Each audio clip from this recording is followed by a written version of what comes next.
Hello everyone, this is Shuri, and this is week 4 of my Halloween Horror Fest. I saw 2 weird movies.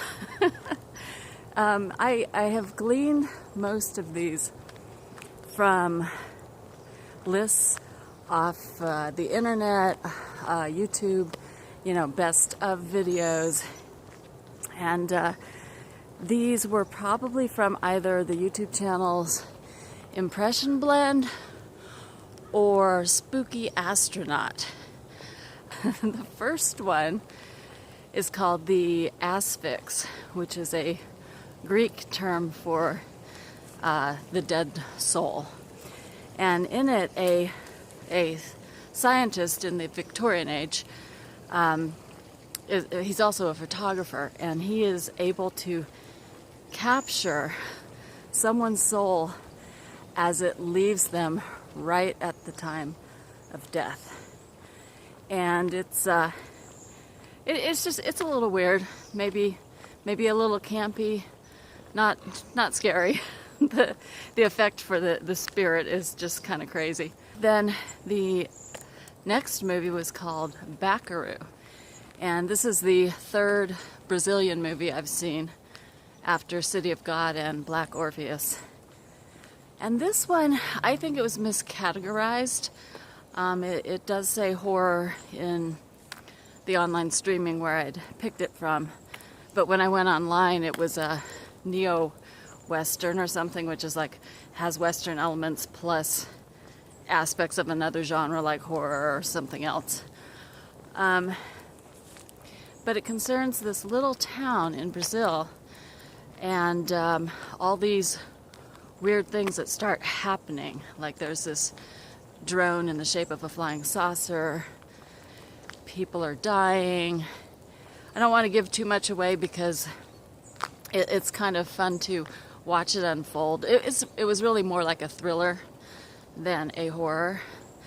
Good enough movie though, and a little slow, but I don't know. I think it works all in all, but I do not call it a horror film.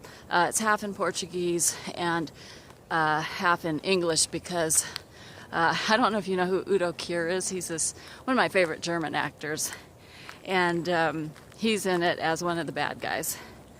So yeah, so Baccaru. Today's movie was A Tale of Two Sisters. This is a South Korean film, and it's been on my list to watch for a couple of years because it was one of the films that informed Jordan Peele's Us. And when he was working on that, he came out with a list of movies that inspired him while he was writing Us. So that was on there. Finally got to see it. Wow. It's very creepy. It is scary in parts, and it's got this twist that just blows your mind midway through, and then you're like, wait, what? So this is a rewatch movie.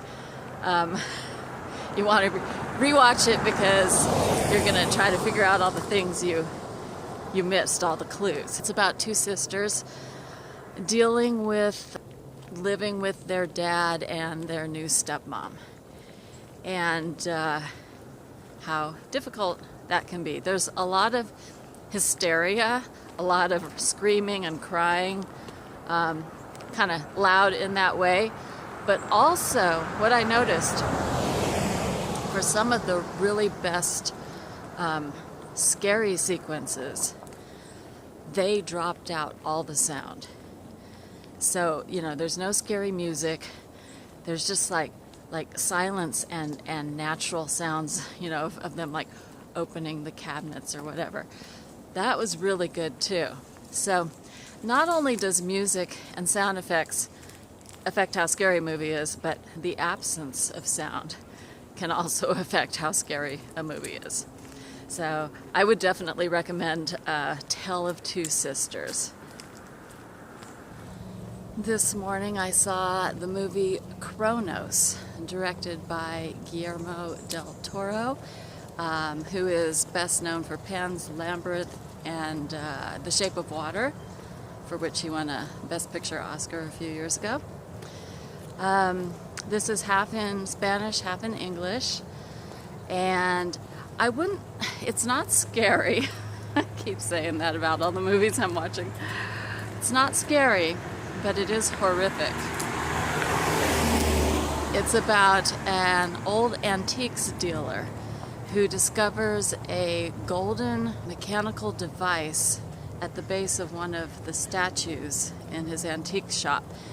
And this device can help someone obtain immortality.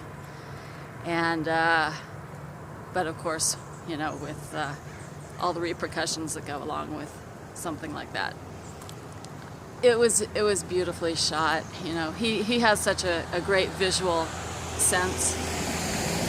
And I did enjoy it. I would recommend it.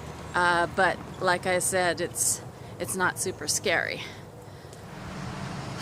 You guys, I didn't like the movie I saw last night.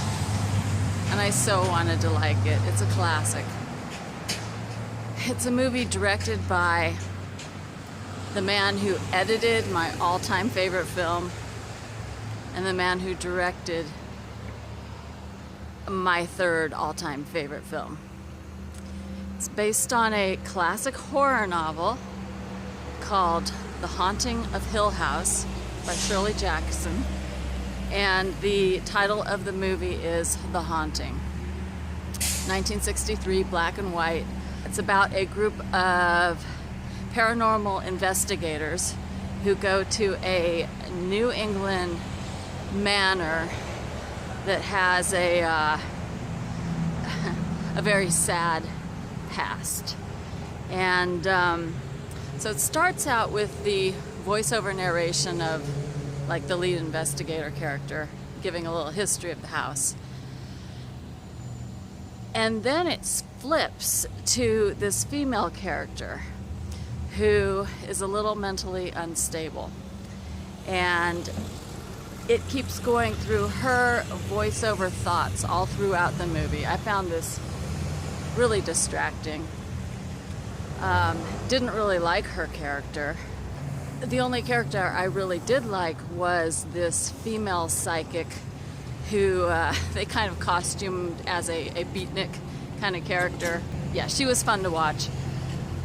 But other than that, it was melodramatic.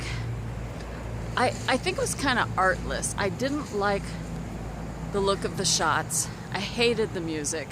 It was so overbearing. You know, this was the old Hollywood style where you've got these big orchestrations, and it just was not scary. And the thing about this director is he started his career as a sound and music editor.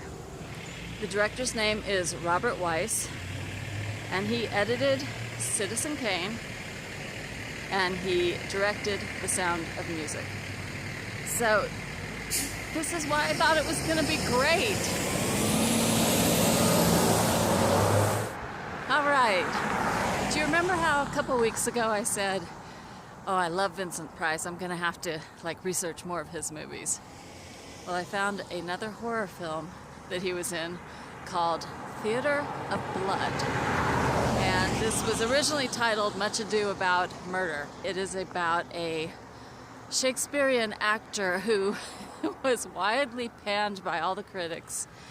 And so he enacts his revenge on said critics by killing them through the various methods of Shakespeare's murders in Shakespeare's plays. Diana Rigg stars as his daughter, and you know I'm a huge fan of hers. This was from 1973. I did not like this film, and it's funny, it received very high marks on Rotten Tomatoes and just all the little quick searches I did. And I just thought it was an ugly movie. Something about 70s films, I don't know if it's because they were trying to emulate the cinema verite movement, but they just look ugly visually. It was artless direction as far as I was concerned. I didn't really like the script that much either. There was one scene, a fencing scene, that was really well done. And it's probably because they were stunt people, because you had the fencing masks over their faces, and it was a very kinetic action scene. But just as a whole, I didn't like it. It was a horror comedy. I didn't find it funny. And I found the only thing horrific about it was the fact that it got made. Hey y'all, it's Karen. I'm here at the beach today shooting our short horror scene, but I did want to tell you about the last movie I saw for this week. It was called The Wailing. It's another South Korean film, and it's another one of those films that you would have to watch twice to really get everything that's going on. There was some animal deaths in it, which means I probably won't be watching it a second time. But it was really good. It was horrific. It wasn't, jump scary, but I would recommend it. The Wailing. Thank you for joining me this week, and I will see you for next week, the final week of my Halloween video fest. Bye. I'll go to where she was and try to frame it. She was like about right here. Alright, ready? Set, turn.